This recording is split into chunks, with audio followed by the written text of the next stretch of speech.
beginning in the 5th chapter. Listen for the word of God. Let me sing for my beloved, my love song concerning his vineyard. My beloved had a vineyard on a very fertile hill. He dug it and cleared it of stones and planted it with choice vines.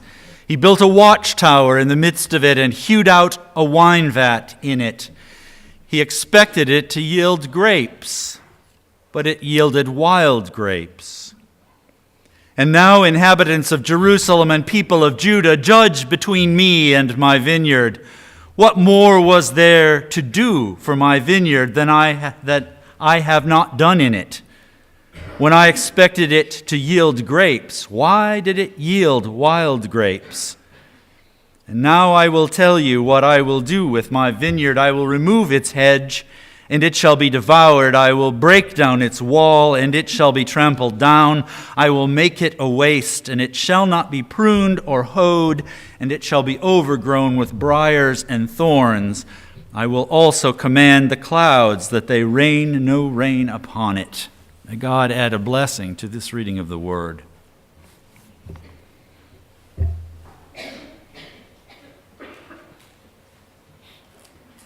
I grew up in the Midwest, as I'm guessing most of you did, and my experience with floods is that they take several days to develop.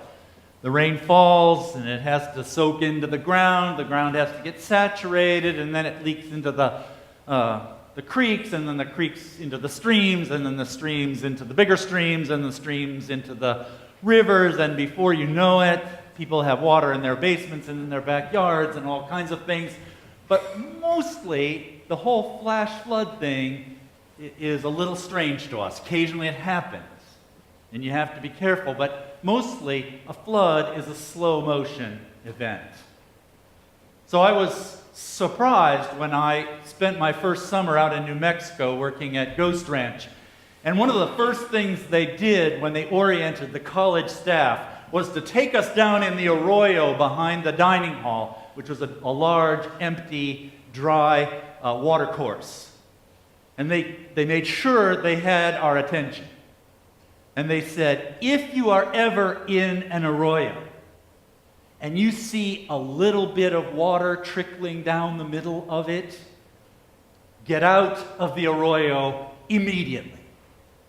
Because in a matter of minutes, it can be a racing, coursing flood of water, and it might not even be raining here, because it might be raining up on the mesa. And that water will come racing down here, and you'll be taken totally by surprise. Don't second guess yourself. Don't wonder.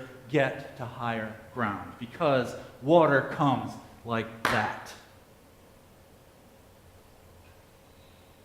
And whether you grew up in the Southwest or the Midwest, it doesn't matter. You know that there are events in human life that are more like the flash flood coming through an arroyo than they are like a Midwestern work up to it over several days kind of flood.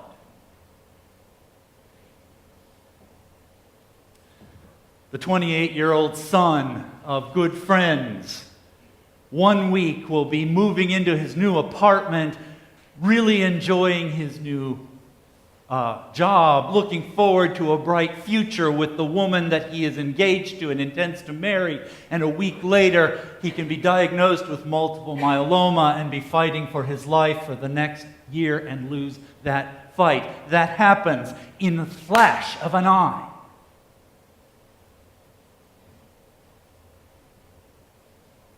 The son of a good friend can be at work on Wednesday and in the emergency room Friday night and in emergency surgery on Saturday morning and be fighting for his life Saturday afternoon. It can happen like that. Church can be going right along. I served as the interim pastor. My first time out as an interim pastor at Marion Presbyterian Church, at Westminster Presbyterian Church in Marion, Indiana. They had a vibrant 54-year-old pastor who was in the prime of health, was very active, exercised all the time, had good color, everything. They had their big all-church camp out at one of the farms of the members, and he led the worship that Sunday. He went out and did hospital calls Sunday afternoon, went to bed Sunday night, and died in his sleep. It happened to Westminster Presbyterian Church in Marion, and it hit them out of the blue. Flash floods happened. This man had been their pastor for 18 years. He had baptized most of the adults in the congregation, the younger adults, and suddenly their lives as a congregation were changed. Flash floods come without warning. And they have the ability, they have the strength, they have the ruthless power to take our houses, the houses of our lives, and sweep them off their foundations if the foundations aren't strong. Jesus, this parable that we heard this morning, Jesus, it's recounted in both Matthew's gospel, where we read it, and it's almost identical in Luke's gospel. In Matthew's gospel, it follows the main body of Jesus' teaching, the Sermon on the Mount. And in Luke, it follows immediately upon the completion of the Sermon on the Plain, which is pretty much the same teachings as Luke tells the story. And the parable is almost identical. So it is a way of, in a sense, shining a light on our lives. And in this case, shining a light on how we are going to live our lives in the future, and how we are going to stand up against the flash floods that will come against the structure that we have so carefully built in our lives. And the fact is that those flash floods will come into every single life sitting in this room at one time or another. Sometimes people get surprised when it happens to them, as though God had somehow promised, because they were faithful, that the bad things wouldn't happen to them, they would happen to some other people. Human beings throughout the ages have constructed elaborate theological and philosophical structures to figure out why it is that God smashes some good people but not others, and we mostly devise those philosophical, theological structures in order to reassure ourselves that it can't happen to us. God doesn't make that promise. And as I look out over all of you, I know a number of the stories of when this happened in your life. So as Jesus is finishing his most complete, thorough, ethical, moral, kind of life lesson kinds of teaching, he tells this parable. This is why what I have just told you, he's saying, is important. This is why paying attention to me is essential. Because it is as if, which that's always a signal that Jesus is kind of giving us a peek into the kingdom of God, into what it means to live faithfully as the people of God. It's as if there were two builders. One of the builders dug deep through the clay, through the dirt, dug deep until he got to rock. And he began to build a foundation on that rock, and on that foundation that was built on that rock, he built a house. And when the floods came, when the rainy season came, when the arroyo filled up all of a sudden and came crashing down off the mesa, it smashed against that house, but because it was solidly built on a solid foundation, it was not washed away. People who listen to what I say, who know who and what I am, and build their lives on that, are like those people. He doesn't say the people who, listen to what I say and do what I say will only have good things. he doesn't say anything that even begins to approach Joel Osteen's philosophy of a theology of prosperity. God does not promise that to even his most faithful servants. What he promises is if you build your house on the rock, when the storm comes, when the flood comes, your house won't be swept away. That doesn't mean that floods don't suck, that they're not bad, that they're not painful, that they don't just about make everything shake and quiver. It just means that when it's over, you will still be standing.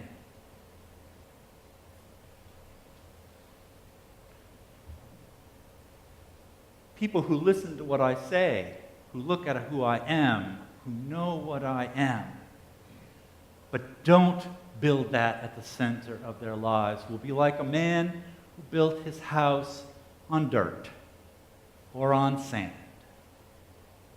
When the flood comes, when the water course comes racing down off the mesa, it'll just eat away that sand. It'll turn the mud, the clay, into chocolate pudding. And the house will either float away or it'll crumble. Either way, the flood's coming. The illness is on its way. The sudden change in the economy, like we experienced in 2008. In March of 2008, everything was looking rosy. And by Christmas time, we wondered if the entire economy of the world was about to crumble. No one saw it coming. No one ever does.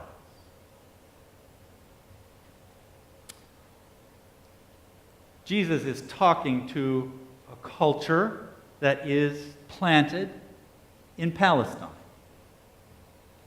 In Palestine, the ecology is much more like New Mexico than it is like Indiana.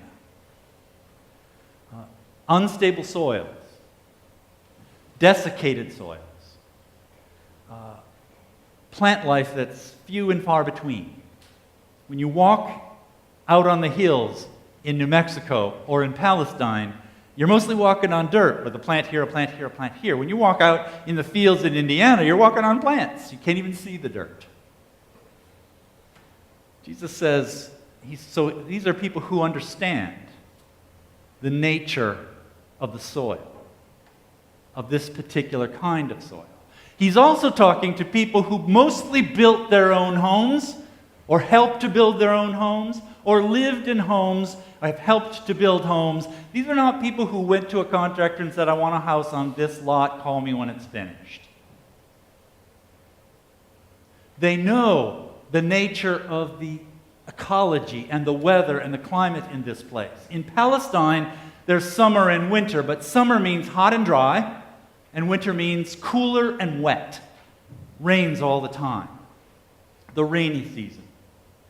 Jesus wants you to picture a person who, in the hot summer of Palestine, looks at a plot of ground, plans to build a house on it, and is willing to dig through, to chop through clay soil that has been baked almost to rock. And if you're building your house in a valley, you might have to dig through 10 feet of that before you get to rock. If you're building a hilltop, it might be 6 inches. But the process of building a house in the summer in Palestine and digging a foundation that goes all the way to the rock is hard. It's hot. It's sweaty. It's exhausting.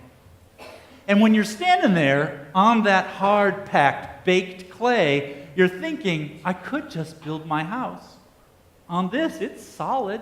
It's hard. But a wise person knows that as soon as the rains come, that what seems like cement, like rock, is going to turn into pudding. And so the wise man puts in the time.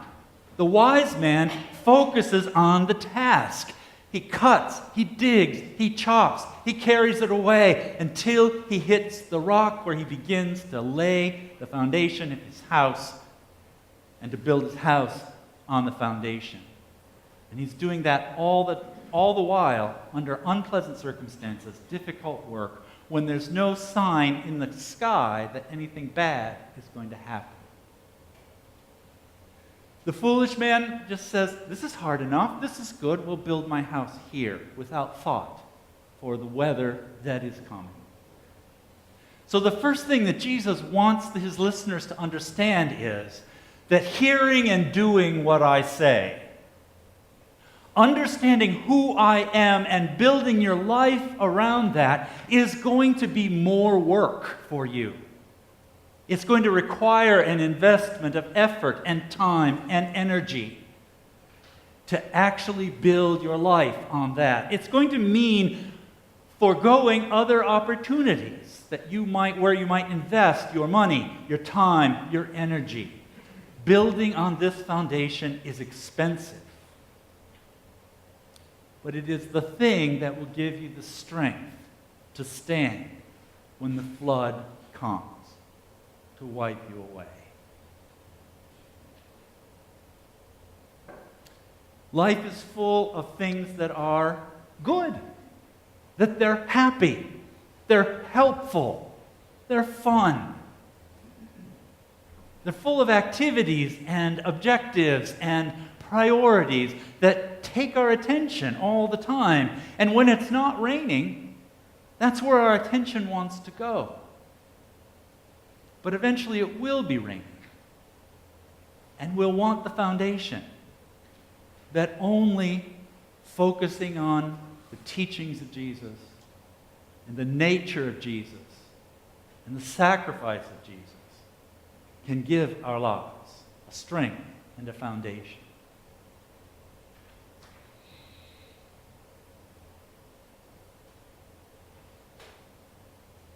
This morning we're going to dedicate some things in this room.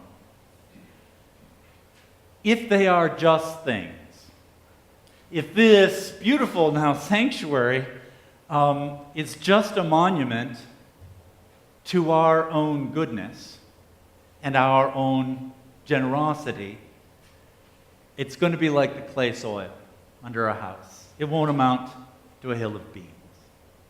If it's all about us, how faithful we are, how good we are, how much God must like us for having done these things, we will have just built a very nice, beautiful house on clay that's about to turn to pudding.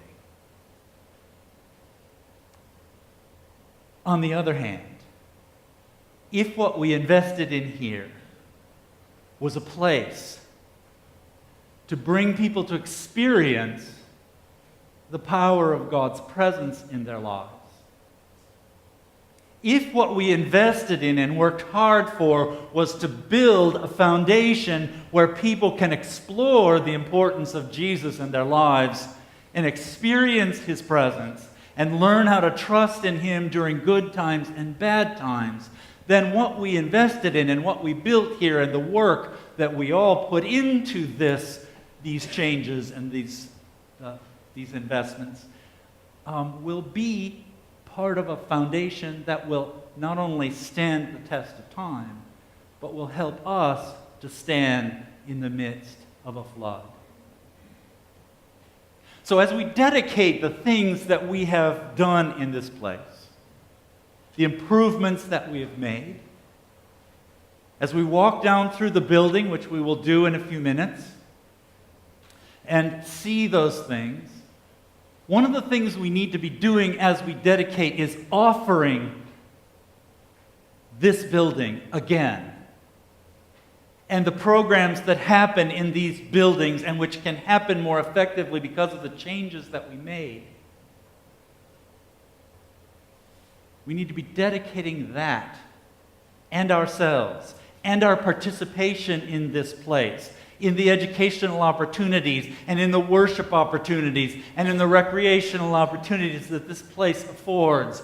We need to be dedicating all of that to not only building our own foundations deeper and stronger and on the rock of Jesus' life and teaching, but also to dedicate ourselves to being his servants and gathering others here to build also on this foundation, to learn how to dig deep and plant themselves on the rock. So, in a minute, we're going to dedicate this. We're not just congratulating ourselves, or if we are, we're in trouble. We are dedicating, we are giving this work, this place, this space, the capacities that this technology gives us to God's service in the world, to our progress in digging deep our foundations for ourselves, for our children, our grandchildren, for our neighbors, and for our community. Thanks be to God.